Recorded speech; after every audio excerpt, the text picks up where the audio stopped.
Hello friends, welcome back to A D updates. അപ്പോൾ നമ്മുടെ ഇന്നത്തെ വീഡിയോ ഡബിൾ ബാരൽ സിനിമയെക്കുറിച്ചാണ്. സോ വീഡിയോയിലേക്ക് പോവാം. ലിജോ ജോസ് പെല്ലിശ്ശേരിയുടെ സംവിധാനത്തിൽ പൃഥ്വിരാജ്, ഇന്ദ്രജിത്ത് നായകന്മാരായി വന്ന് 2015 പുറത്തിറങ്ങിയ ഒരു മൾട്ടി സ്റ്റാർ സിനിമയാണ് ഡബിൾ ബാരൽ. ഈ ഒരു സിനിമ തിയേറ്ററിൽ വലിയ പരാജയമായി തീർന്ന ഒരു സിനിമയായിരുന്നു. അപ്പോൾ ഡബിൾ ബാരൽ സിനിമ എങ്ങനെ ഫ്ലോപ്പായി?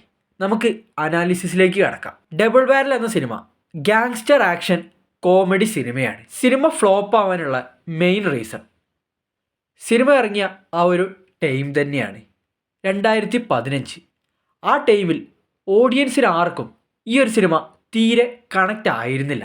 അതിന് കാരണം ഇതൊരു പക്ക മലയാളത്തിലെ ഒരു എക്സ്പെരിമെൻ്റൽ സിനിമ തന്നെയായിരുന്നു. സംഭവം ഒരു ഗാങ്സ്റ്റർ സിനിമയാണെങ്കിലും അത് മേക്ക് ചെയ്ത രീതി പക്ക സ്പൂഫി രീതിയിലാണ്. ഫുൾ ആൻഡ് ഫുൾ കോമഡിയാണ് സിനിമയിൽ മെയിനായിട്ട് ഫോക്കസ് ചെയ്തത്. സീരിയസ് ആയിട്ടുള്ള സിറ്റുവേഷൻ ആയിക്കോട്ടെ, എല്ലാ സിറ്റുവേഷനിലും പടം ഫുൾ ആൻഡ് ഫുൾ കോമഡി രീതിയിലാണ് എടുത്തു വെച്ചിരിക്കുന്നത്. അന്നത്തെ ഓഡിയൻസിന് ഇതൊന്നും തീരെ ദഹിച്ചിരുന്നില്ല. എന്നാൽ തിയേറ്റർ റിലീസിന് ശേഷം സിനിമ ടി വിയിലും അതുപോലെ CD ആയിട്ടൊക്കെ ഇറങ്ങി. അതിനുശേഷം സിനിമയ്ക്ക് ഭയങ്കര പോസിറ്റീവായിട്ടുള്ള റെസ്പോൺസ് ആയിരുന്നു വന്നിരുന്നത്. ഇപ്പോഴും ഡബിൾ ബാരൽ എന്ന സിനിമ എൻ്റെ ഫേവറേറ്റ് ലിസ്റ്റിലുള്ള സിനിമയാണ്. ത്രീ കിങ്സ്, ആട്, CID മൂസ ഇങ്ങനെ വരുന്ന ചുരുക്ക സിനിമകളിൽ ഒന്ന് തന്നെയാണ് ഡബിൾ ബാരലും. ഡബിൾ ബാരൽ എന്ന സിനിമ എനിക്ക് ഭയങ്കരമായിട്ട് ഇഷ്ടമായ സിനിമയാണ്. സിനിമയിലെ കോമഡി സീൻസ് ആയിക്കോട്ടെ, ഫുൾ ആൻഡ് ഫുൾ ഈ ഒരു സിനിമ എനിക്ക് കംപ്ലീറ്റ്ലി വർക്കായ ഒരു സിനിമ തന്നെയാണ്. ഈ ഒരു സിനിമ ഒരു പക്ക എക്സ്പെരിമെൻ്റൽ സിനിമ ആയതുകൊണ്ട് തന്നെ ഈ ഒരു സിനിമ എടുക്കുമ്പോൾ പൃഥ്വിരാജിന് നല്ല രീതിയിലുള്ള പേടി ഉണ്ടായിരുന്നു. കൊമേഴ്ഷ്യലി ഈ ഒരു സിനിമ വലിയ പരാജയമായി തീരുമെന്ന് പൃഥ്വിരാജിന് ഓൾറെഡി അറിയാമായിരുന്നു. അതുകൊണ്ടാണ് ഈ ഒരു സിനിമ മറ്റൊരു പ്രൊഡ്യൂസറുടെയും തലയിൽ കെട്ടിവെക്കാതെ സ്വന്തമായി പൃഥ്വിരാജ് തന്നെ പ്രൊഡ്യൂസ് ചെയ്തത്. സിനിമയിൽ ശരിക്കും പറഞ്ഞു കഴിഞ്ഞാൽ ഒരുപാട് ക്യാരക്ടേഴ്സ് ഉണ്ട്. നമ്മളെ ആട് സിനിമയൊക്കെ പോലെയാണ്. വന്നവരും നിന്നവരും പോയവരും എല്ലാം അഴിഞ്ഞാടിയൊരു സിനിമ കൂടിയാണ് ഡബിൾ ബാരൽ എന്ന സിനിമ. അത്രയ്ക്കും അടിപൊളി മേക്കിംഗ് ആയിരുന്നു ഡബിൾ ബാരൽ എന്ന സിനിമയുടേത്. സിനിമയിൽ വന്നു പോകുന്ന ഓരോ ക്യാരക്ടേഴ്സ്, ഈ ഒരു സിനിമയുടെ മെയിനായിട്ടുള്ള സംഭവം എന്ന് പറയുന്നത് സിനിമയിലുള്ള എല്ലാ ക്യാരക്ടേഴ്സും നല്ല അസല് മലയാളം തന്നെയാണ് പറയുന്നത്. അതിപ്പോൾ നൈജീരിയക്കാരടക്കം കുറേ നൈജീരിയക്കാരെ കൊണ്ടുവന്നിട്ടുള്ള കോമഡി സീൻസൊക്കെ ഉണ്ട്. കിടില സംഭവമായിരുന്നു. എടാ സുരേഷ്, ആക്സിലേറ്റർ ചവിട്ടി വിടടാ, അതുപോലെ എൻ്റെ ഉറാങ്കൂട്ടാ മുത്തപ്പ, ഇതുപോലുള്ള ഡയലോഗ്സ് എല്ലാം നൈജീരിയക്കാർ പറയുന്ന സീനുകളൊക്കെ ഉണ്ട്. ഗംഭീര സീനുകളായിരുന്നു അതൊക്കെ. സിനിമയിലെ പൃഥ്വിരാജിൻ്റെയും ഇന്ദ്രജിത്തിൻ്റെയും ക്യാരക്ടേഴ്സ് കിടിലൻ ക്യാരക്ടേഴ്സായിരുന്നു. കിളി പോയ 2 ക്യാരക്ടേഴ്സ്, ഏട്ടനും അനിയനും കൂടി സിനിമയിൽ ആറാടിയെന്ന് തന്നെ നമുക്ക് പറയാൻ സാധിക്കും. പിന്നെ എടുത്തു പറയേണ്ട ക്യാരക്ടേഴ്സാണ് ചെമ്പൻ വിനോദിൻ്റെയും ആര്യയുടെയും. മെയിനായിട്ട് ആര്യയുടെ പെർഫോമൻസ്. ഡ്രഗ്സ് അടിക്കുന്നു, കിളിവാറി നടക്കുന്നു, ഒരു വൈബ് മനുഷ്യൻ. അതുപോലെ വിജയ് ബാബുയുടെ ക്യാരക്ടർ, ബില്ലി എന്ന ക്യാരക്ടർ, പുള്ളിയുടെ BGM തന്നെ പൂച്ചസറിൻ്റെ BGM ആണ്. അതൊന്നും ഒരു രക്ഷയുണ്ടായിരുന്നില്ല. പിന്നെ ഈ ഒരു സിനിമ ഗാങ്സ്റ്റർ സിനിമ ആയതുകൊണ്ട് തന്നെ സിനിമയിലുള്ള മെയിൻ ഡയലോഗാണ് അടിയില്ല, വെടി മാത്രം. ഫുള്ള് വെടിവെപ്പും കാര്യങ്ങളുമാണ് സിനിമയിലുടനീളം. അതുപോലെ സിനിമയിലെ ഫൈറ്റ് സീൻസ് ആയിക്കോട്ടെ, ഗൺ ഫയറിങ് സീൻസ് ആയിക്കോട്ടെ, എല്ലാം അടിപൊളിയായിരുന്നു. എൻ്റെ ഫേവറേറ്റ് എന്ന് പറയുന്നത് പൃഥ്വിരാജും ഇന്ദ്രജിത്തും കൂടി ഒരു ലേഡി ക്യാരക്ടറുമായിട്ടുള്ള ഒരു ഫൈറ്റ് ഉണ്ട്. ആ ഫൈറ്റ് ആയിക്കോട്ടെ, അതിലെ കോമഡി ആയിക്കോട്ടെ, എല്ലാം കൂടി മിക്സ് ചെയ്താണ് ലിജോ ജോസ് ചെയ്ത് വെച്ചിരിക്കുന്നത്. ഗംഭീര സംഭവം തന്നെയായിരുന്നു അത്. തീയുടെ മഞ്ഞ നിറമുള്ള ലൈല, രക്തത്തിൻ്റെ ചുവപ്പ് നിറമുള്ള മജ്നു. ലൈല ഇല്ലെങ്കിൽ മജ്നു ഇല്ല, മജ്നു ഇല്ലെങ്കിൽ ലൈലയില്ല. ഈ 2 ഡയമണ്ടുകളെ ഫോക്കസ് ചെയ്തു പോകുന്ന സ്റ്റോറി, അതാണ് ഡബിൾ ബാരൽ എന്ന് പറയുന്ന സിനിമ. പലർക്കും ഈ ഒരു സിനിമ കണക്റ്റ് ആവാണ്ട് പോയതിനുള്ള മെയിൻ റീസൺ, ട്രെയിലറൊക്കെ കണ്ട് ഇതൊരു മാസപടമാണെന്ന് പ്രതീക്ഷിച്ച് പോയവരാണ് ഭൂരിഭാഗം പേരും.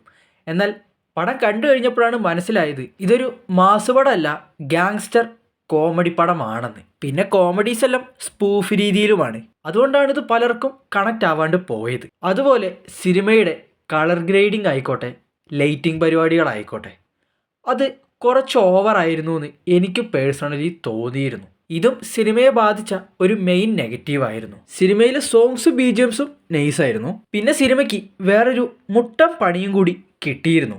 അത് വേറൊന്നുമല്ല, double barrel cinema clash release ആയിരുന്നു. ബേസിൽ ജോസഫിൻ്റെ കുഞ്ഞിരാമായണവുമായിട്ടായിരുന്നു ക്ലാഷ് ഡബിൾ ബാരൽ വെച്ചിരുന്നത്. അന്ന് അറിയാലോ എല്ലാവർക്കും.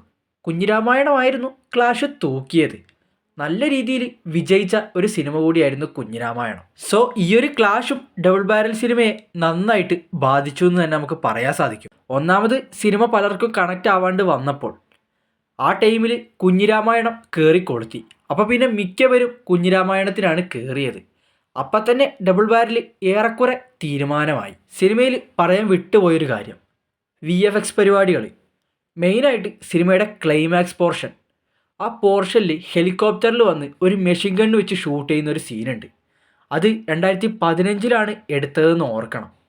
കിടില സീനായിരുന്നു അതിൻ്റെ VFX പരിപാടികളെല്ലാം. ഇന്ന് പല ലാംഗ്വേജിൽ ഇറങ്ങുന്ന സിനിമകളിലെ ഗൺ ഫയറിങ് സീനൊക്കെ കണ്ടു കഴിഞ്ഞ് കഴിഞ്ഞാൽ നമുക്ക് പലർക്കും അബദ്ധമായി ഫീൽ ചെയ്യാറുണ്ട്.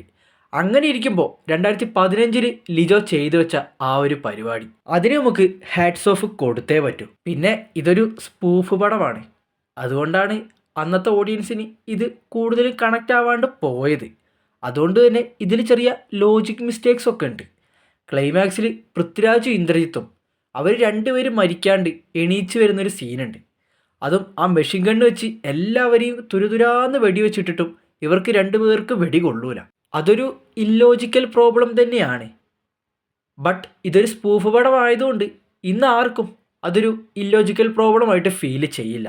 കാരണം സ്പൂഫ് പടമാണല്ലോ. ബട്ട് അന്നത്തെ ഓഡിയൻസിന് ഇതൊരു ലോജിക്കില്ലാത്തൊരു സീനായിട്ട് തന്നെയാണ് ഉറപ്പായിട്ട് ഫീൽ ചെയ്യൂ. ശരിക്കും ഈ ഒരു സിനിമയെ നമുക്ക് കാലം തെറ്റി ഇറങ്ങിയ സിനിമ, അല്ലെങ്കിൽ അർഹിച്ച വിജയം കിട്ടാതെ പോയ സിനിമ എന്നൊക്കെ വിശേഷിപ്പിക്കാവുന്ന ഒരു സിനിമ തന്നെയാണ്. സിനിമയിലെ സണ്ണി വെയിനും അതുപോലെ ഒരു കൊച്ചു കുട്ടിയുണ്ട്. അവരുടെ രണ്ടുപേരുടെയും ക്യാരക്ടേഴ്സൊക്കെ നൈസാണ്. സത്യം പറഞ്ഞാൽ അവർക്ക് സിനിമയിൽ മെയിനായിട്ട് ഡയലോഗ്സേ ഇല്ല. അതുപോലെ ആസിഫിൻ്റെയും പേളിയുടെയും ക്യാരക്ടേഴ്സ് ഉണ്ട്. എവിടെ പോയിട്ട് എന്തേലും ഒന്ന് ഒപ്പിക്കാമെന്ന് വിചാരിക്കുമ്പോഴത്തേനും അവിടെയൊക്കെ ഫുള്ള് വെടിയായിരിക്കും.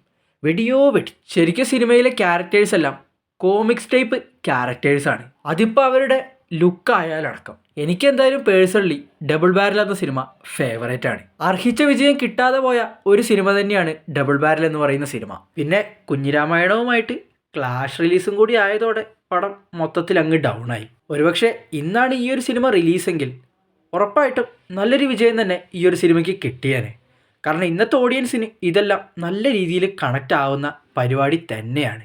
എന്തൊക്കെ പറഞ്ഞാലും ഇന്ദ്രജിത്ത് പൃഥ്വിരാജ് കോംബോ അതൊരു ഒന്നൊന്നര കോംബോ തന്നെയായിരുന്നു. അപ്പോൾ ഇതൊക്കെയാണ് ഡബിൾ ബാരൽ എന്ന സിനിമയെക്കുറിച്ച് എനിക്ക് പറയാനുള്ളത്.